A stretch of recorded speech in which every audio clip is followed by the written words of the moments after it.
Hello friends, welcome to Meenakshi Sivasankaran ஆன்மீகம் மற்றும் சாத்வீக சமையல். இன்னைக்கு நான் எதுவுமே நான் செய்யலை. இன்னைக்கு மார்னிங் என்ன பண்ணேன்னா, ஒரு பட்டர் டீ மட்டும் குடிச்சிட்டு நான் எதுவும் டிஃபன் எல்லாம் எதுவுமே சாப்பிடல. மந்த்லி ஒன்ஸ் எதுவுமே சாப்பிட மாட்டேன். மார்னிங் அந்த பட்டர் டீ குடிச்சாலே ஒரு 4 ஹவர்ஸ் பசியே இருக்காது. ஆஃப்டர்நூனுக்கு வெண்டைக்காயிலே ஒரு ரெசிபி செய்கிறேன். அது சாப்பிட்டோம்னா ஒரு 4 ஹவர்ஸ் பசியே இருக்காது. அது எப்படி செய்யலாங்கிறத பாருங்க.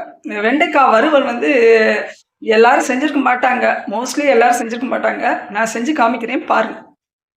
வெண்டைக்காய் வறுவலுக்கு தேவையான பொருள்கள்: வெண்டைக்காயை நல்லா கழுவிட்டு 2 நீங்கள் கட் பண்ணி வச்சுக்கோங்க. இந்த மாதிரி 2 கட் பண்ணி வச்சுக்கோங்க. அதுக்கப்புறம் தேவையான அளவு நெய், 1 டேபிள் ஸ்பூன் மிளகாய் பவுடர், வெண்ணெய், அதுக்கப்புறம் தேவையான அளவு தயிர். வெண்டைக்காயை போட்டுட்டு 2 ஸ்பூன் தயிர் ஊற்றிருக்கேன். இதுலேயே இந்த மிளகாப்பொடியை போட்டுக்கோங்க.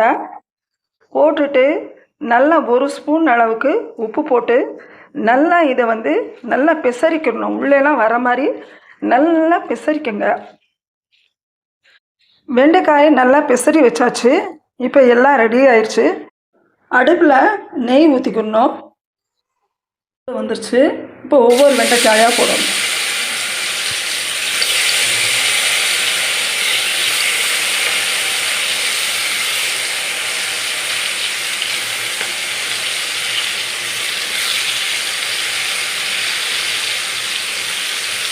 அதெல்லாம் பாருங்கள், இந்த 2 இதுக்குள்ளே போயிடுச்சு. இந்த 2 கட் பண்ணி இருக்கிறதுக்குள்ளே நடுவில் போயிடுச்சு பார்த்தீங்களா.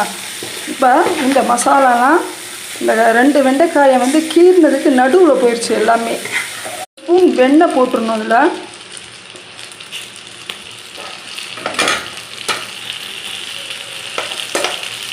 வெண்டைக்காய் வறுவல் ரெடி ஆயிடுச்சு. இதை சாப்பிட்டு பாருங்கள். ரொம்ப ரொம்ப டேஸ்டாக இருக்கும். உடலுக்கும் ஆரோக்கியம். டயட் ஃபாலோ பண்ணுறவங்களுக்கு இது ரொம்ப ரொம்ப சத்தான உணவு.